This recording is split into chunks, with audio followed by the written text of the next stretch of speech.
anak yang melakukan kesalahan. Kemudian, nah yang kelima ini posisi puncak ya, posisi manajer. Di mana manajer adalah posisi di mana guru berbuat sesuatu itu bersama dengan murid, selalu atas dasar hasil kesepakatan bersama murid. Manajer memiliki keterampilan di posisi teman maupun pemantau. Tetapi meskipun sudah berada di posisi manajer, terkadang bisa juga tiba-tiba berubah ke posisi kedua atau ke posisi pertama. Namun bila kita menginginkan murid kita menjadi manusia yang merdeka, mandiri dan bertanggung jawab, maka kita perlu mengacu kepada restitusi yang dapat menjadikan murid kita seorang manajer bagi dirinya sendiri. Nah, kita berada di posisi manajer ini tidak kita sendiri, tetapi kita juga harus membuat murid atau anak didik kita juga berada di posisi tersebut, menjadi manajer bagi dirinya sendiri. Selanjutnya, nah di posisi manajer ini, murid diajak untuk menganalisis kebutuhan dirinya maupun kebutuhan orang lain. Penekanannya bukan pada kemampuan membuat konsekuensi, namun dapat berkolaborasi dengan murid bagaimana cara memperbaiki kesalahan itu. Seorang manajer akan berkata, jika ada anak yang melakukan kesalahan, guru pada posisi manajer ini akan selalu berkata, apa yang kita yakini, kembali ke keyakinan kelas yang tadi, apa kamu meyakininya? Jika kamu meyakininya, apakah kamu bersedia memperbaikinya? Jika kamu memperbaiki ini, hal ini menunjukkan apa tentang dirimu? Apa rencana kamu untuk memperbaiki hal ini? Nah, di sini ada diskusi antara guru dan siswa, kemudian bisa menghasilkan suatu kesepakatan. Kemudian tugas manajer itu bukan untuk mengatur perilaku seseorang, tetapi untuk membimbing murid dapat mengatur dirinya sendiri. Manajer bukan memisahkan murid dari kelompoknya, tetapi malah justru untuk mengembalikan posisi murid tersebut ke kelompoknya menjadi lebih baik dan lebih kuat. Bisa jadi dalam penerapan praktek disiplin sehari-hari, kita akan kembali ke posisi teman atau pemantau, karena murid yang ditangani itu ternyata belum siap diajak berdiskusi atau diundang melakukan restitusi. Seperti tadi saya melaksanakan restitusi pada kelas 4, di kelas 4 walaupun saya mengajar di kelas 1, karena saya merasa jika saya mengajak kelas 1 untuk melaksanakan restitusi ini, mereka tidak akan bisa. Nanti malah saya menjadi beralih ke posisi penghukum karena gemas ya dengan kelas 1 nomor iso-iso. Jadi saya memilih untuk mempraktekkan restitusi ini kepada kelas yang tinggi. Tetapi bukan berarti restitusi ini hanya untuk kelas tinggi saja. Hanya saya merasa siswa saya belum siap untuk diajak melaksanakan restitusi ini. Nah, perlu disadari bahwa tujuan akhir dari 5 posisi kontrol seorang guru adalah pencapaian posisi manajer, di mana posisi inilah murid dapat menjadi pribadi yang mandiri, merdeka, dan bertanggung jawab atas segala perilaku dan sikapnya, yang pada akhirnya dapat menciptakan lingkungan yang positif, nyaman, dan aman. Nah, posisi yang puncak, posisi manajer ini seperti tadi yang sudah Pak Andika katakan, Pak Andika berada di posisi manajer, berarti sudah bagus sekali ya. Harapannya agar teman-teman yang lain meniru apa yang dilakukan oleh Pak Andika, berada pada posisi manajer dalam mendidik murid-muridnya. Selanjutnya, nah,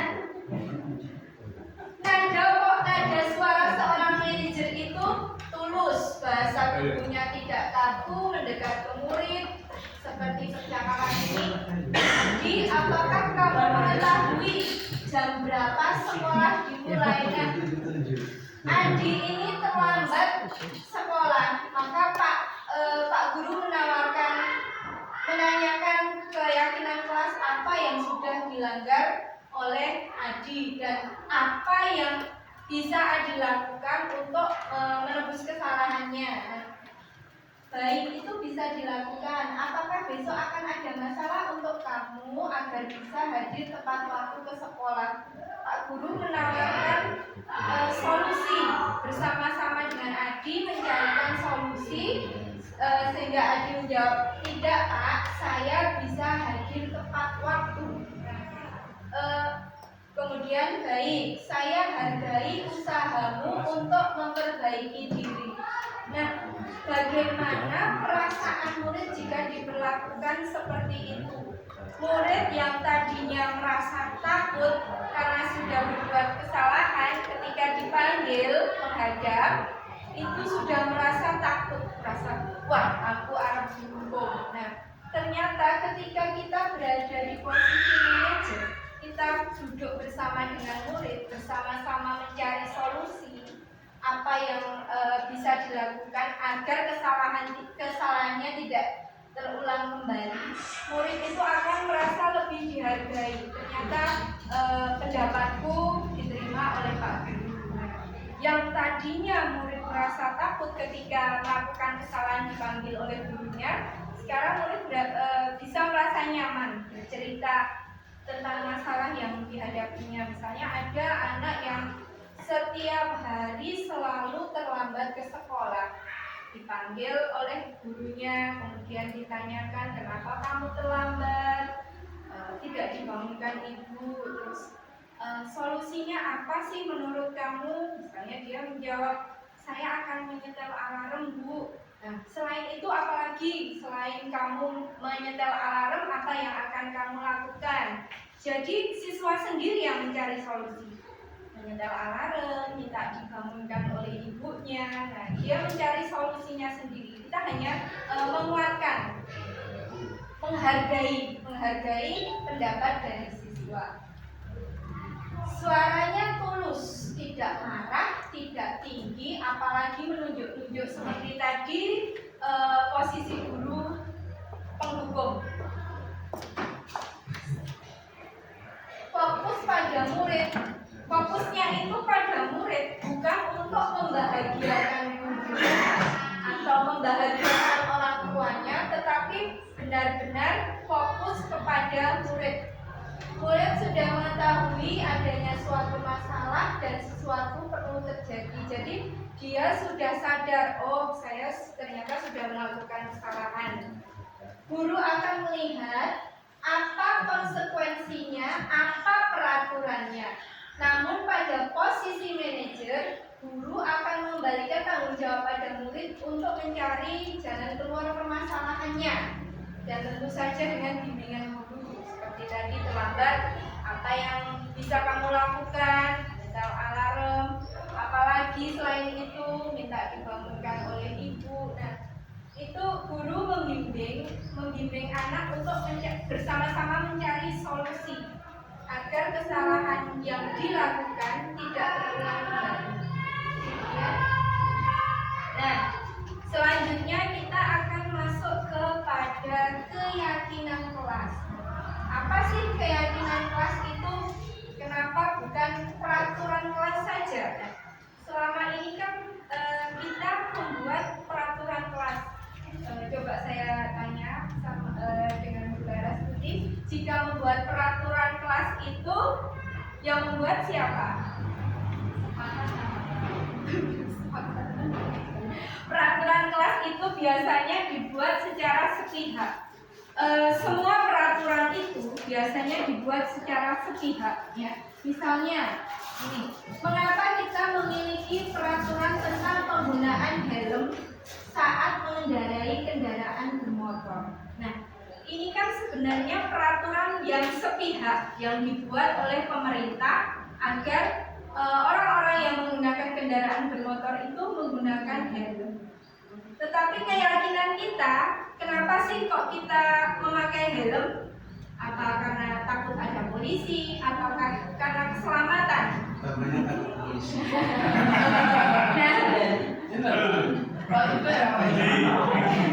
Keyakinan kita itu kenapa memakai helm saat mengendarai kendaraan bermotor itu demi keselamatan. Nah, itu keyakinan kita. Tetapi karena ada peraturan kita harus memakai helm, maka kita pakai helm karena takut peraturan, takut ditilang, takut ada polisi. Nah, kemudian yang kedua, mengapa kita punya peraturan memakai masker dan cuci tangan setiap saat? Nah, saat masa pandemi kemarin kita wajib memakai masker ya. Itu sudah menjadi peraturan dari pemerintah. Tetapi apakah kita memakai masker dan cuci tangan itu hanya karena peraturan dari pemerintah itu? Iya. Kan itu juga demi keselamatan kesehatan kita ya. Nah, demi kesehatan kita. Kemudian selanjutnya, nah, bentuk keyakinan kelas itu lebih bersifat abstrak daripada peraturan yang lebih rinci. Misalnya dilarang terlambat datang ke sekolah. Nah, dalam keyakinan kelas itu kita bisa menulis hanya disiplin gitu saja. Kemudian semua warga kelas terlibat dalam penyusunan keyakinan kelas. Hendaknya tidak terlalu banyak sehingga mudah dipahami dan diingat oleh semua murid. Keyakinan dibuat dalam bentuk positif. Mas ikat saya sebentar mas. Mau segitiga restitusi itu yang pertama hal terbaik yang bisa kita lakukan. Kemudian validasi tindakan yang salah. Semua perilaku pasti mempunyai alasan. Menanyakan keyakinan, kita semua memiliki motivasi internal. Selanjutnya, nah, kemarin saya sudah mempraktekkan segitiga restitusi pada siswa kelas 1, siswa kelas 4, dan ini adalah testimoni dari siswa tersebut setelah saya melakukan restitusi. Enggak kedengaran? Enggak ada silakan. Kesimpulan dari hasil budaya positif ini adalah budaya positif akan menimbulkan rasa aman dan nyaman pada murid dalam proses pembelajaran. Kemudian yang kedua, budaya positif juga mampu mendorong murid untuk berpikir, bertindak dan mencipta sebagai proses memerdekakan dirinya sehingga murid menjadi lebih mandiri serta bertanggung jawab. Nah, terima kasih Bapak dan Ibu yang sudah hadir di sini. Demikian diseminasi budaya positif yang dapat saya sampaikan. Semoga bermanfaat dan mohon maaf jika ada kesalahan. Terima kasih. Waktu saya kembalikan kepada pembawa acara. Demikian tadi diseminasi yang telah disampaikan oleh Bu Leli Ambarwati SPG. Tentunya di pikiran Bapak, silakan untuk bertanya.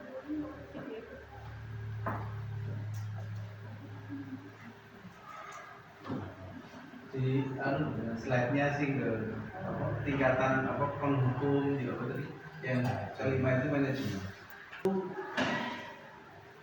akan fleksibel dalam penggunaan posisi kontrol, baik yang pertama, kedua, ketiga maupun keempat, dengan keyakinan saya yang mengalami ya, posisi manajer itu kapan dengan posisi kontrol menghukum, kapan di posisi yang kedua itu, ketiga atau keempat, itu tergantung dari siswanya sendiri. Jadi penanganan masalah ini kan kaitannya dengan mengubah budaya positif. Menurut pendapat saya tadi, antara satu anak dengan yang lain tidak bisa penanganannya memang sama, tergantung anak tersebut, karakter anak tersebut. Untuk menyadarkan apalagi atau mengubah sikap perilaku anak. Jadi memang di posisi manajer itu akan melakukan diantaranya itu 1, 2, 3, 4 itu. Dan tentunya di posisi manajer ini tadi yang kelas yang paling tinggi, karena sudah paham, oh nek anak yang seperti ini harus diselesaikan dengan ancaman, kalau yang seperti ini dengan pantauan. Tidak bedanya kita selalu kepala sekolah memperlakukan ataupun memberikan tugas kepada teman-teman guru itu tidak bisa sama.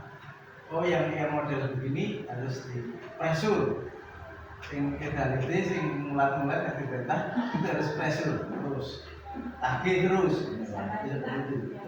itu diantaranya itu menerapkan di posisi manajer. Jadi ini saya bukan bertanya tetapi hanya memberikan pengalaman. Artinya di posisi manajer, nah, tentunya guru kan dituntut juga bisa melakukan itu terhadap anak-anaknya. Nah, tidak bisa dengan hukum terus, tapi setelah memberikan hukuman kita pantau seperti apa. Kadang kita berlaku seperti teman. Itu yang tadi tidak bisa dipisahkan posisi kontrol itu satu dengan yang lainnya. Itu pendapat saya. Nah, maka dengan adanya sosialisasi ini ataupun diseminasi ini menambah wawasan pada guru-guru yang tentunya yang selalu menghadapi siswa itu. Memang di posisi manajer ini kita fleksibel, kita bisa menguasai keempatnya itu kapan diberlakukan untuk anak ini itu sebagai alasan atau pendapat tanggapan. Tadi kan kamu ini pertanyaan jawab ya.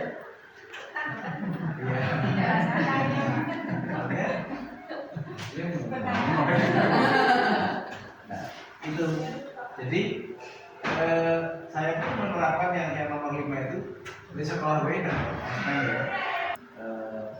Saya kira tepat sekali untuk teman-teman guru untuk menerapkan ini. Jadi menghukum ya tentunya sesekali anak perlu hukuman, atau kalau saya ya sering menyadarkan anak dengan posisi membuat merasa salah tadi.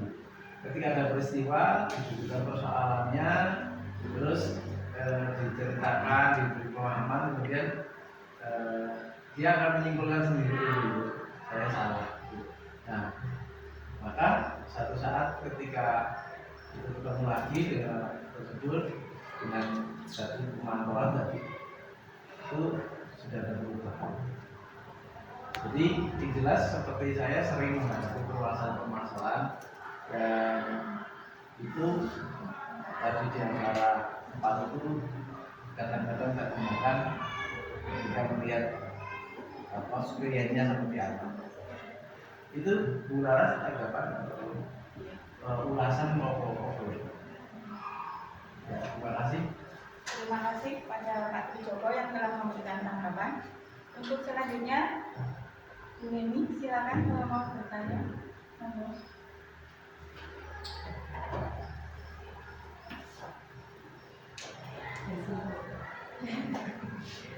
Ini shopping Padang.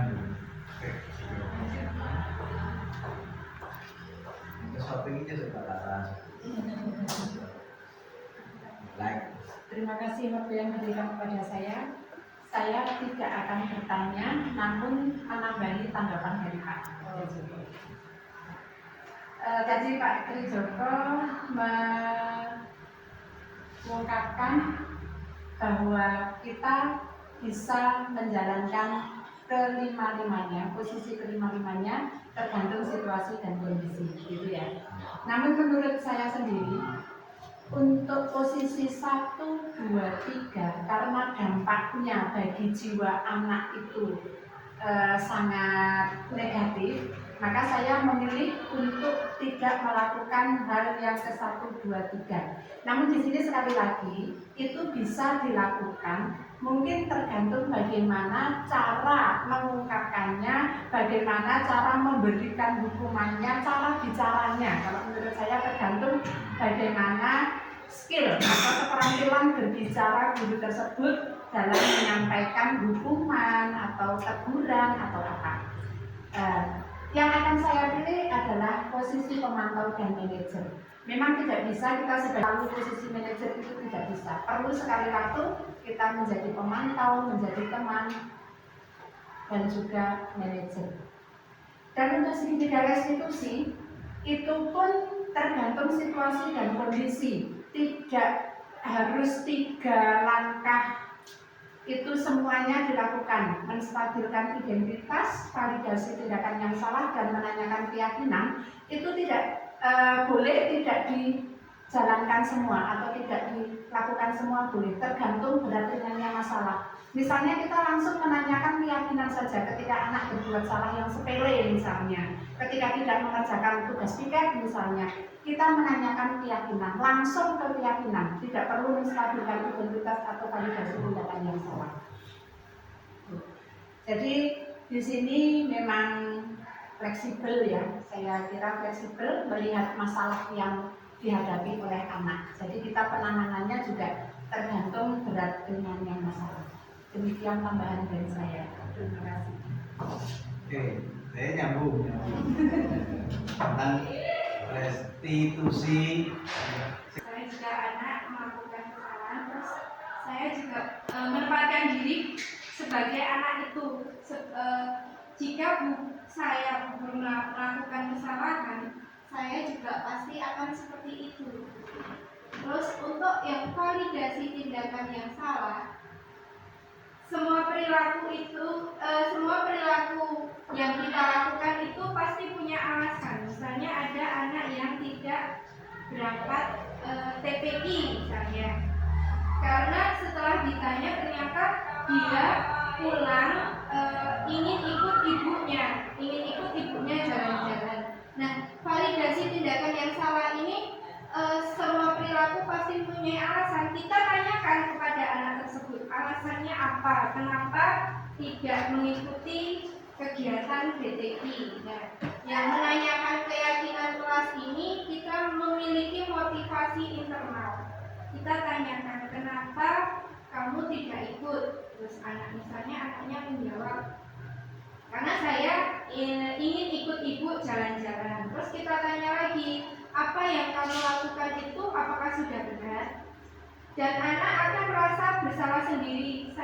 Iya bu, saya salah, saya tidak izin ketika tidak mengikuti kegiatan anak beriman seperti itu. Terus sebagai guru kemudian bertanya lagi, apa yang kamu lakukan itu sudah sesuai dengan peraturan sekolah belum?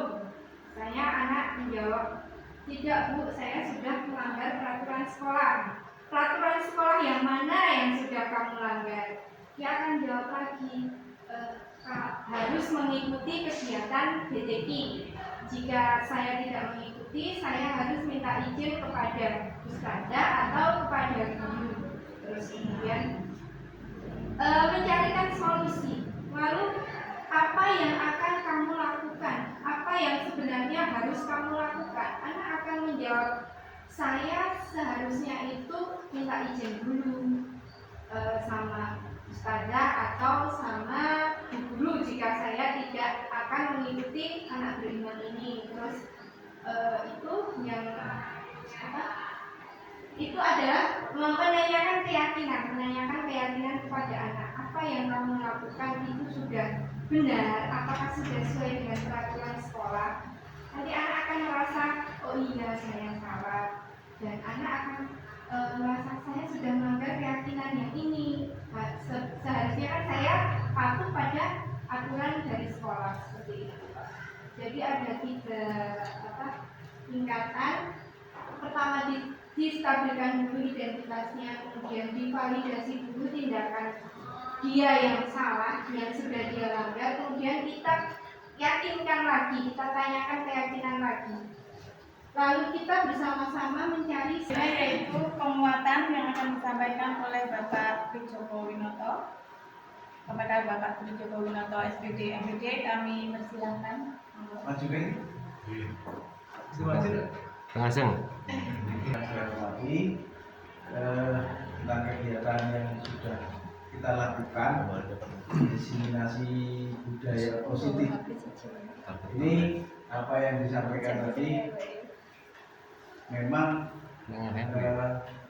sehari-hari sebenarnya kita sudah melakukan menangani anak itu karena yang dihadapi anak itu tentu permasalahan-permasalahan kita sudah pernah menangani, dan tadi cara